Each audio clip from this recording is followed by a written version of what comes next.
and now give the floor to His Excellency Abdoulaye Diop, Minister of Foreign Affairs of Mali.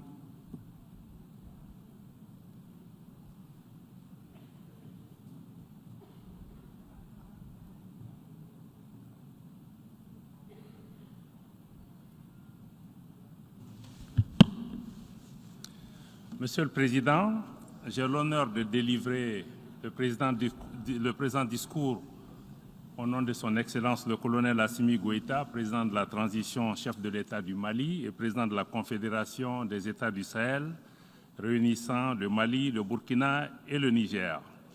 Le sommet qui nous réunit et le pacte qui en résulte arrivent à point nommé. En effet, notre organisation commune, les Nations Unies, a été créée essentiellement pour préserver les générations futures du fléau de la guerre. Il est regrettable de constater que, après près de 80 ans, nous n'avons jamais été autant menacés par les défis existentiels, pourtant évitables pour la plupart.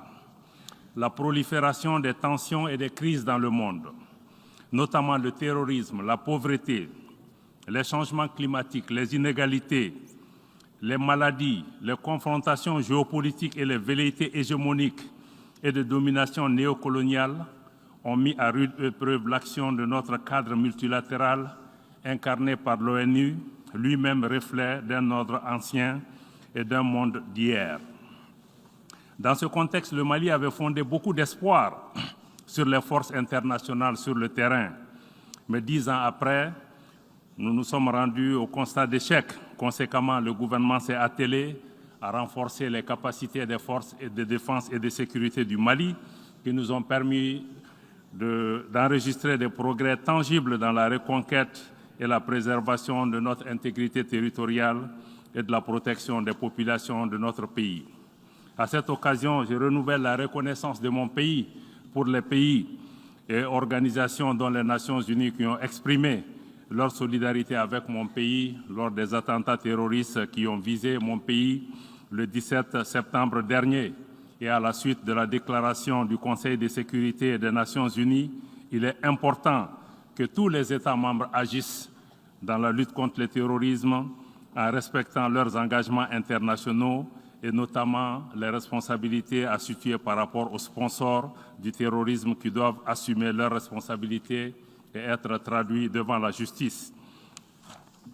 Le sommet de l'avenir marque un nouveau départ pour la coopération internationale dans un cadre multilatéral pertinent, capable d'offrir un brillant avenir à toute l'humanité. Ainsi, nous devons agir collectivement pour renouveler notre engagement en faveur de la transformation du monde d'un cadre multilatéral qui a gouverné nos affaires jusqu'à présent. À cet égard, il est essentiel que des décisions et les engagements ambitieux permettent de répondre aux aspirations de nos populations, notamment ceux du Sud global. Il est également essentiel d'avoir le courage de procéder à des réformes de nos institutions multilatérales actuelles, notamment le Conseil de sécurité et des institutions internationales, afin de les adapter aux réalités de notre temps, afin qu'elles soient plus inclusives, plus justes, plus équitables, mais surtout plus représentatives. La question de la jeunesse est une dimension extrêmement importante qui doit occuper nos nations. Mon pays, le Mali, reste attaché aux principes clés de notre charte, notamment la non-ingérence dans les affaires intérieures des pays et le respect de la souveraineté des États. Le Mali accorde également une attention particulière aux questions de financement du développement, notamment du développement durable. Nous pensons que la problématique du numérique aussi est une dimension essentielle. D'ailleurs, mon pays s'est engagé à mettre en place un programme ambitieux de digitalisation des services publics.